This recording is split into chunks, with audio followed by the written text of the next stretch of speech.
આત્માઓને મારા વંદન, મારા પ્રણામ.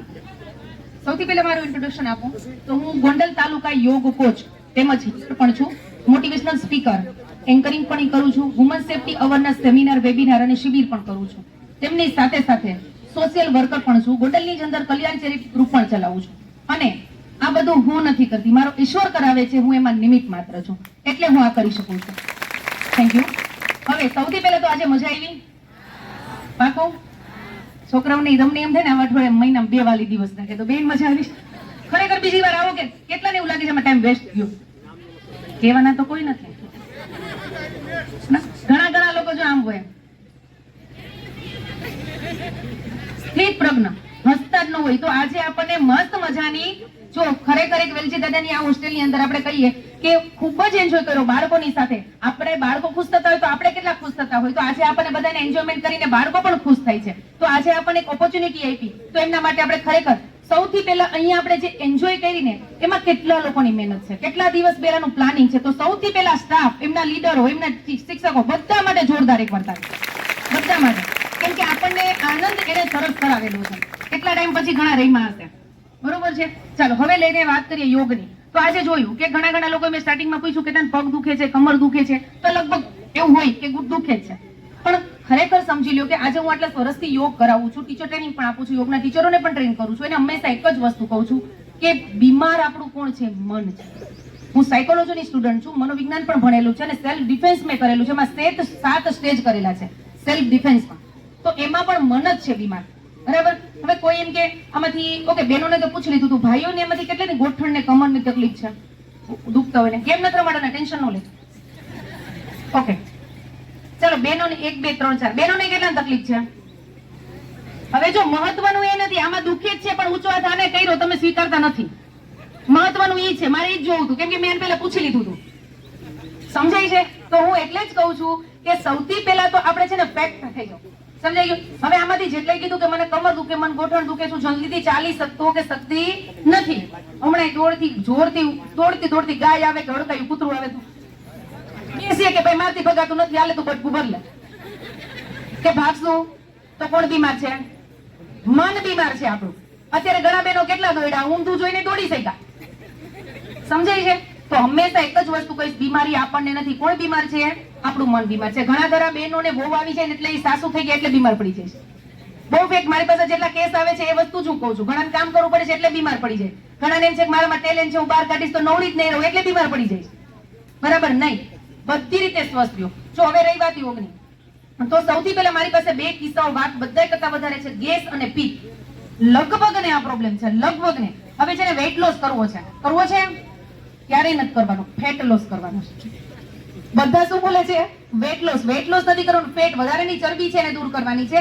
તો ફેટ લોસ માટે પહેલી વસ્તુ છે ને ગેસની તકલીફ છે, પિત્તની પ્રોબ્લેમ છે, જેનું વજન વધતું જાય છે, પાચન ક્રિયા નબળી છે, જલ્દીથી જાજી વાર બેસી ન શકતા, ચડે છે, હાલે છે તો હાથ ચડે છે, એનું પહેલી જ વસ્તુ કે ચાવીને જમો. એક કોળીઓ કેટલી વાર જમવાનો હોય ખબર છે, પણ જાઓ છો કેટલા?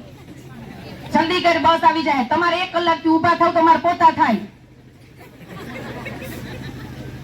વ્યવહાર અધ્યાય ક્યારે ખુલે? જમવાના ટાઈમે, બરાબર છે. તો હંમેશા યાદ રાખો, જમવું એ આપણે જિંદગીનું મોટામાં મોટું કામ છે. જો 2 કોળિયા વચ્ચે જે હવા જાય છે ને, બોલતા વાતચીત કરતા, એનાથી ગેસનું પ્રમાણ વધે છે. ટીવી જોતા, મોબાઈલ જોતા કે કોઈ એવી વ્યવહારિક કે નેગેટિવ વાત કરતા, ગુસ્સો કરતા જમીએ છીએ, અનેવો ઓડકાર આપણે કહેવત છે ને, તો એ ફૂડ છે. એની સાથે તમે જે બોલો છો, જે વિચારો છો, એ આપણી સાથે જાય છે. એના કારણે જ આપણને આ બધી તકલીફ થાય છે. અને જેને પણ ખોટું લાગે એને તમારે ઘરે જઈને 21 દિવસનો ટ્રાય કરવાનો, 21 અને 31 દિવસ એક ટ્રાય કરજો તમે, બરોબર? કે કેટલું છે ચાવીને જમો. પાણીને, જે લોકોને કમર વધારે દુખે છે, ગોઠણ દુખે છે, એ લોકો ક્યારે ઉભા રહીને પાણી ન પીવું, એ બેસો. એને ગોઠણ કોઈ દિવસ નહીં પીવું.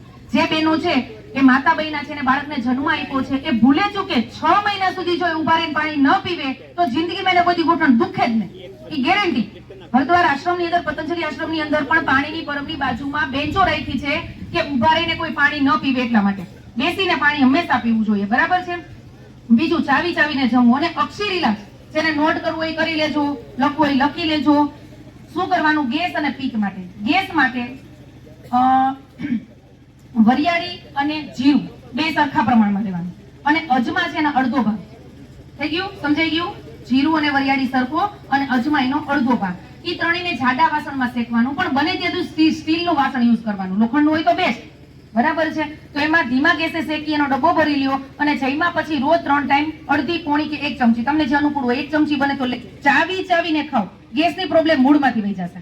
પિત્તની પ્રોબ્લેમ જેને સાથે સાથે રહેતી હોય એને જમ્યા પહેલા 1 ચમચી લેવાની, એમાં 2 ચપટી ધાણા જીરું, 2 ચપટી સંચળ અને 1 ચપટી હિંગ અને 5 ટીપા લીંબુ. 5 ચપટી થઈ અને 5 ટીપા લીંબુ. જો 5 ટીપાના 4 થવા જોઈએ પણ 6 ન થવા જોઈએ. આયુર્વેદિકમાં છે ને ટાઈમ અને માત્રા મેન્ટેન કરવી બહુ જરૂરી છે.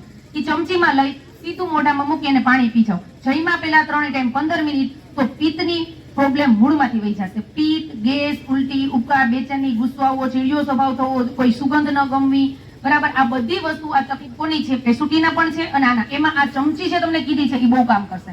એટલે 2 પ્રયોગ ચાલુ કરી દો, બરાબર છે. અને મેઇન વસ્તુ, તમે બધા ભગવાનને માનો છો? બધા ભગવાનને માનો છો? ઓકે, ભગવાન નો માનો છો તો સૌથી પહેલા આપણે માનીએ છીએ ને કે કર્મ તો હોય એ બધાને ખબર ને, તો ખરા હૃદયથી પહેલા શું કરજો? બધાને માફ કરજો, મૂકી દો, બધાને છોડી દો અને બધાની માફી માંગી લો. તમે નહીં માનો, મારી પાસે બહુ બધા કેસ આવે છે. મેં લગભગ એક્સપેરિમેન્ટ બધા કરી લીધા છે. એક બેને કીધું કે માથું મટતું જ નથી, ગમે એમ કરું મારું માથું મટતું નથી. હું એઝ એ હીલર તમને કદાચ ખબર હોય ન ખબર હોય, અંદર 72,000 નાડીઓ, વાતપીત, કફ છે, 7 ચક્રો ઉપર, એના ઉપર જ મેં સ્ટડી કરેલું છે. તો અમે એને બે જોયું કે એનું સોલાર ચક્ર છે એ આખું ડિસ્ટર્બ છે. તો અમે એવું કીધું કે તમે કોક નહીં પકડા છે, તમે એને માફ કરી દો, તમને માથું ન મટે તો કેજો. ઈ માનવા તૈયાર નહોતા. પછી એને કીધું કે સાચું બોલો, કોને તમે માફ નથી કરી શકતા? એને એમ કીધું મારા સાસુને. એને મને એટલી બધી તકલીફ આપી છે કે હું એને માફ કરી શકતું નથી. અમે એવું કીધું તમે એકવાર અનુભવ કરો, માફ કરો ને પછી તમને તકલીફ પડી જશે. તો એ નહોતા માનતા. અમે એમ કીધું તમારા સાસુને બોલાવો, મેં એને વાત કરીએ. તો કે બેન એક્સપાયર થઈ ગયા, 10 વર્ષ થઈ ગયા. હવે આ ડસ્ટબિન છે કે કચરો ભરી રાખવાનો, અને કોઈ આપણને કર્મ, કોઈ આપણી તકલીફ, આપણી ભૂલ જ આપણને નડે છે. કોઈ આપણને દુઃખ દેતું નથી ને કોઈ આપણને સુખ આપતું નથી. આ વાત જેટલી સ્વીકારશો ને એટલા દુઃખી ઓછા રહેશો. બધાને માફ કરી દો અને બધાની માફી માંગી લો. એટલે મહિને દૂધનો હિસાબ, કરિયાણાનો હિસાબ, આનો હિસાબ, આખો દિવસમાં મેં સારું કેટલું કર્યું, નબળું કેટલું, રાત્રે હિસાબ કર્યો. એક એક્સપેરિમેન્ટ કરો. સવારે ઉઠીને પહેલું, હું early morning to night fort pattern પણ આપું છું. આજે તમારે એ કરવાનું છે કે સવારે ઉઠીને પહેલું ઉઠો, જાગો, છોકરાને ગરવાડા હાટું ભાગો, આ મંત્ર મૂકો. ઉઠો, જાગો અને સૌથી પહેલા હે ભગવાન કે મને આજે નવો દિવસ આપ્યો, મને તારો ખૂબ ખૂબ આભાર. આજનો દિવસ મારો મસ્ત છે, મને સારા સમાચાર જ મળ્યા છે, હું એનર્જેટિક છું, હું સ્વસ્થ છું, હું પોઝિટિવ છું, મને કોઈ તકલીફ છે જ નહીં. આજના દિવસને એન્જોય કરવા હું તૈયાર છું. વેલજી દાદા અહીં આવે, દીપકભાઈ તમારે આમ કરવાનું, અશોકભાઈ તમારે આમ કરવાનું, દિવેશભાઈ તમારે આમ કરવાનું. એને કામ સોંપી દીધું, ઈ થઈ ગયા નવરા. તમે ઉઠીને આ યુનિવર્સને કામ સોંપી દો, મારે આવું જોઈએ છે એટલે પૂરું કરવાનું કામ કોણ કરશે? આ યુનિવર્સ. ઉઠીને ઉભો થા, લોહી પીધું, આને આમ કરો. સવારે ઉઠીને આપણે શું બોલીએ છીએ? તમે જે બોલો સવારે ઉઠતાની પહેલા 1 કલાક અને સૂતા પહેલાની 1 કલાક એટલી મહત્વની છે ને કે તમે જે વિચાર કરશો ને પૂરા થશે ને થશે. શરીર, હું મારા ક્લાસમાં કહું છું કે શરીરની એક્સરસાઇઝ કરવી એને હું છેલ્લો નંબર આપું છું. પ્રાણાયામને બીજો નંબર આપું છું. ધ્યાન, અફર્મેશન્સ, માફીની પ્રાર્થના, આંતરિક શુદ્ધિ, વિઝ્યુલાઇઝેશન, મ્યુઝિક થેરાપી, આને હું પહેલો નંબર આપું છું. હું મારા ક્લાસમાં મેં કેટલા બીમારીઓ કહેવા છે ને એને માફી અપાવીને જ, માફી માંગી, માફી અપાવીને ઝેરોક્ષ કાગળ જ આપી દીધા, એ કરાવીને સાજા થઈ ગયા. સમજાય છે બધા? તો બધાને છોડો. આજે તમે ગેમ રમતા હતા, બધું મૂકી દીધું તો મજા આવી ને? કોઈ પણ નદીમાં માથે ભાર લઈને જઈએ, પથ્થર લઈને, તો ડૂબી જાય કે ખરી? તો આ ભવસાગર છે ને એની અંદર પણ આપણે જેટલું માથા ઉપર લેશું ને એટલું શું થશે? છોડ. ક્યારેક તકલીફ થઈ છે, કોક સાથે બોલવાનું થયું છે, બાંધવાનું થયું છે, એટલી જ વાર, પછી એને તરત માફ માંગો ને આશીર્વાદ આપો. બરાબર છે? ઓકે. હવે રોજની 100 તાલી વગાડો અને એમ્બ્યુલન્સ ને ભગાડો, આવું કહેવાય છે. તો રોજની 100 તાલી, મને એક થોડીક વગાડીને બતાવો તો. Very good. શું કામ તાલી પાડવાની હોય ખબર છે? બધા એક્યુપ્રેશર પોઈન્ટ 5 અંગવાના ટેરવા પર શું આવેલા છે? માથાના પોઈન્ટ. બરાબર. અહીંયા આપણી આંખ છે, અહીંયા ફેફસા છે, આપણું માથું છે, થાઇરોઇડ પોઈન્ટ અહીંયા આવેલા છે, આપણી સાઈડની કરોડરજ્જુ, આખા. હવે આપણે આમ તાલી પાડીએ ને, આમ નહીં પાડવાની. કેમ પાડવાની? હવે ઈ એક્સપેરિમેન્ટ તમારે કરવું હોય તો હમણાં કરાવું. બરાબર છે? આ તાલી પાડવાથી બ્લડ સર્ક્યુલેશન પ્રોપર થાય, ઓક્સિજન લેવલ આપણા શરીરમાં વધશે, નેગેટિવિટી દૂર થાય, કોન્સન્ટ્રેટ લેવલ વધે. એટલે જ કંઈક સાંભળતી વખતે શું કરીએ? તાલી પાડી, બગાસા વહી જાય. થાય ને ઘણી વાર એવું થાય, વચ્ચે વચ્ચે તાલી પાડો. એટલું મહત્વનું છે. એટલે બીજાને પણ એપ્રિશિએટ કરી શકશું અને તાલી પણ કરી શકશું. બરાબર? જેને કમરના દુખાવા છે વધારે, એ લોકોએ આગળ ઝૂકવાની કાંઈ પણ વસ્તુ લેવી હોય તો આ રીતે બેસીને લેવાનું, વાંકા વળીને બને તો લેવાનું નથી. આપણે બેનો આજે ખુરશી વગર ખુરશીમાં બેઠા હતા ને, બરાબર, એ રીતે ટ્રાય કરવાનું છે. એ જ વસ્તુ તમે દિવાલના ટેકે પણ આપણો ભાગ રહે એ રીતે કરવાનું છે, બરાબર. હવે જેને કમર દુખે છે કે નથી દુખાડવી એ લોકોને શું કરવાનું છે, બે હાથ છે આ રીતે રાખવાના છે, અહીંયા કમર ઉપર આગળ અંગૂઠો, અને ધીમેથી બે પગ છે એ ખંભાના લેવલ સુધી રાખવાના, અને હાથ ગળી બેન્ડ થઈ ધીમેથી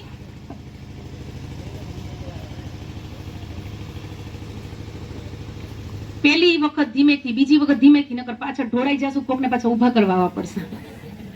એટલે પહેલા શું કરવાનું, ધીમેથી બોડી સેટ થઈ જાય, બરાબર પગ સેટ કરવા પડે. પછી આખા દિવસમાં 10 વખત, એકવાર કર્યું કલાક પછી પાછું એકવાર કરો.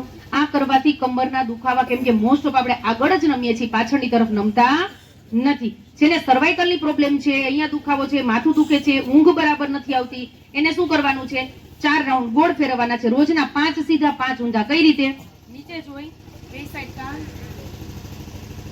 આ સીધું રાઉન્ડ, આ ઊંધું રાઉન્ડ, 5 સીધા ને 5 ઊંધા, ધીમે ધીમે. અને આપણા બહેનોને તો ખાસ આમ તેમ જોવું હોય તો શું કરવાનું,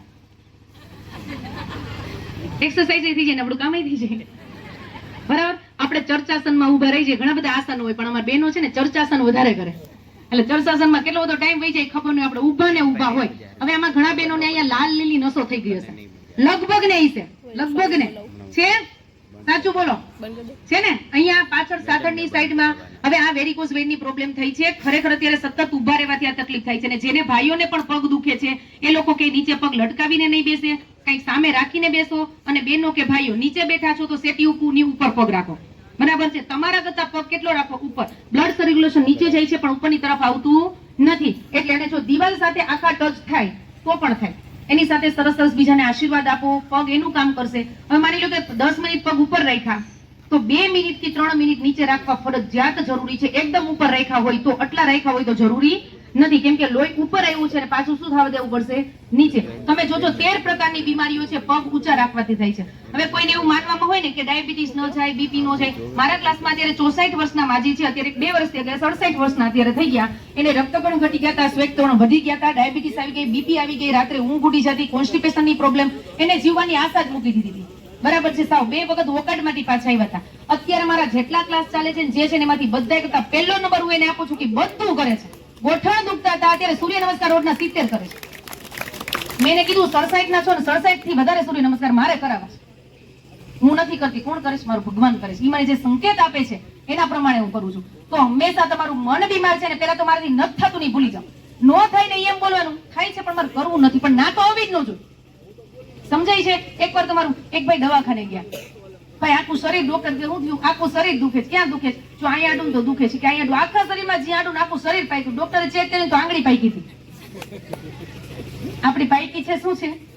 આંગળી, સમજાય છે. અને આપણે તકલીફ શું છે, બીજે લઈ જઈએ. તો આપણે સૌથી પહેલા તો આપણે સ્વસ્થ નહીં હોય, જો આપણા બાળકોને વારસો આપવો હોય. અહીંયા હું જોઉં છું કે કેટલું સરસ આપણે અહીંયા વારે વારે આવીએ છીએ કે નેચરલ વાતાવરણ છે, આટલું સરસ ખુલ્લામાં. બાળકો માટે ગેમમાં ખરેખર સ્કૂલની અંદર એક શું હોય, ગ્રાઉન્ડ જરૂરી છે. તો અહીંયા ગ્રાઉન્ડ છે અને ગેમ રમાડેલી છે. તો આ ફિઝિકલ ફિટનેસ બહુ જરૂર છે પરસેવો પાડવા માટે. તો હું તો બધાને એક ખરેખર વિનંતી કરું કે તમે લોકો તમારા ગામની અંદર પણ યુવા વર્ગ બધે જગ્યાએ ચાલે છે, ઘણી જગ્યાએ યુવા છે, ઘણા બહેનોના મહિલા મંડળ ચાલે છે. તો અઠવાડિયે મહિનામાં એક વખત તમે શું કરો, એક વખત ગેમનું આયોજન કરો, ક્યારેક સારા કોઈ કાર્યનું આયોજન કરો, માછલીને નાખો, ચણ કરો, ચણ નાખો, કાંઈ ને કાંઈ સારા કાર્યો કરો મળીને. આનાથી પણ આપણું કાર્મિક લેર શું થાય છે, દૂર થાય છે, બરાબર છે. તો હંમેશા, અને હવે છેલ્લે એટલું કહીશ કે હાથની જેને વધારે પ્રોબ્લેમ હોય છે બધાને, તો એને જેમ નેક મુવમેન્ટ કરી, એને આ રીતના 2 હાથ, એક હાથ નહીં, કેવા 2 હાથ થી 5 રાઉન્ડ સીધા અને 5 રાઉન્ડ ઊંધા, બરાબર. જમીને મિનિમમ 100 ડગલા ચાલવું. પણ જેને કમરથી ઉપરનો ભાગ વધારે છે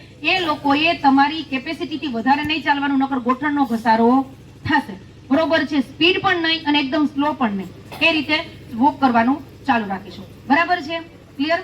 તો આજની આટલી જે યોગની જે માહિતીઓ છે એ નાની મોટી પૂરી કરીએ. બીજું, જો પોસિબલ હશે, અનુકૂળતા હશે તો તમે આજુબાજુના લગભગ ગામડાઓમાં જશો તો સેમિનાર છે, શિબિર છે, આહાર છે, એક્યુપ્રેશર પોઈન્ટ છે, મુદ્રાઓ છે, એના વિશે પણ જો તમારા ગામમાં સેમિનાર કે કંઈ પણ કરવો હોય તો ભાઈ સાથે કોન્ટેક્ટ કરી લેજો. એવું કહે છે તો તમારા ગામમાં પણ શિબિર અને સેમિનારો થશે, બરાબર છે, કરી શકશું આપણે. તો આ વસ્તુ ખાસ યાદ રાખજો. ને બીજું કે ચાવીને જમો અને સાંજે કોઈ બહારનું જેમાં જો હોટલનું પ્રસંગનું, તો બીજા દિવસે ખાલી જો ગેસ ન થતો હોય તો બાફેલા મગ ખાવ, કાચું ખાવ. પિત્તની પ્રોબ્લેમ છે એ લોકો 5 વાગ્યા પછી કોઈ પણ પાણીવાળા ફ્રૂટ્સ ન ખાવ, કાકડી ન ખાવ, વાયુની પ્રોબ્લેમ હોય ઈ સાંજે કોબી ન ખાવ, બરાબર છે. તરબૂચ તો 5 વાગ્યા પછી નહીં, ગેસની પ્રોબ્લેમ છે 5 વાગ્યા પછી ત્રોફો પણ નહીં પીવે, બરાબર. અને જો કઈ બીમારી ન રાખવી હોય, કઈ ન કરવું હોય તો રોજ 5 વખત બોલો, હું સ્વસ્થ છું, મસ્ત છું, આનંદમાં છું, મોજમાં છું, મને કોઈ તકલીફ નથી. જે બોલો ઈ થાય ને થાય. અને જો ન થતું હોય બાજુવાળાને ગાળ દઈને જોઈ જવું. જો નબળું થતું હોય તો હારું કામ ન થાય, સમજાય છે? એટલે આ વસ્તુ આપણે અપનાવીશું. અને ખાસ કરીને આજે એક મસ્ત મજાનું ખાલી 1-2 હાથ જોડી નાની એવી પ્રેયર કરશું, ફટાફટ બધા 1 જ મિનિટની છે. 2 હાથ જોડી, આંખો બંધ અને મનથી આ બધાય માટે કરવાની છે, એટલે તમને પ્રેક્ટિકલ કરાવું છું. ચાલો 2 હાથ જોડી બોલો, મનમાં જ બોલો કે હે પ્રભુ, આજે મને જે આનંદ મળ્યો, બોલો મોટી અવાજે, આને બોલો વાંધો નહીં, આજે મને જે આનંદ મળ્યો, જોરથી બોલો, ખુશી મળી, નાના બાળક થવાનો મોકો મળ્યો, એ બદલ આપનો ખૂબ ખૂબ આભાર. આ મને આનંદમાં જે કોઈ નિમિત્ત બન્યા છે, જેને મહેનત કરી છે, એમનું કલ્યાણ થાવ. આ જગ્યા પર શાંતિની, સ્વાસ્થ્યની, પ્રેમ, દયા, નિષ્ઠા, ઈશ્વરની સ્થાપના થવો. હંમેશા આનંદથી ભરપૂર આ જગ્યા રહે. તથાસ્તુ, તથાસ્તુ, તથાસ્તુ. હવે લાસ્ટ અને મહત્વનું, આંખ ખોલ નાખો, મનોમનીશ્વરને પ્રણામ કરી, જમણો હાથ બધાનો આગળ લાવો, અહીંયા સુધી લાવો, શાબાશ આપો તમને. બધાનું કર્યું તો આપણી જાતને હું કામ ભૂલવાની ભાઈ? પહેલા તમારી જાતને આનંદમાં રાખો. હરીસામ જોવો ને એમ કહેવાનું કે આ મને બહુ ગમે છે, કેમ કે છેલ્લે સુધી ઈ જ સાથ રહે. શાબાશ, આવા મસ્ત મસ્ત કામ કરતા રહેજો, આવતા રહેજો, ગેમ રમતા રહેજો, એન્જોય કરતા રહેજો. અને અત્યારે પૂરતા જ બાળક નથી, છેલ્લે સુધી. કેમ કે આપણે, મારા ગુરુજી એમ કે જેમ જેમ આપણે મોટા થાય ને એમ નાના નાના થતા જાય, કેમ કે પાછો જન્મ લેવું ને નાના થાવ, બરાબર છે? સારું. અને આપણે બધા શાંતિથી સાંભળ્યા, આટલી એન્જોય કર્યા બદલ આભાર. અને ખાસ કરીને હું વેલજી દાદાનો અને ખાસ કરીને તો દીપકભાઈનો આભાર માનીશ કે હંમેશા એના આવા અવારનવાર કાર્યક્રમમાં મને આવો સેવાનો મોકો આપે છે, કેમ કે ઘરકામ તો કરતા જ રહેવાના છે. આજે તમે જે નોલેજ મળ્યું છે આપવા, તમારી ખુશીની હું નિમિત્ત બની છું. એ મોકો આપવા બદલ ખરેખર દીપકભાઈને હું દિલથી આભાર માનું છું. Thank you.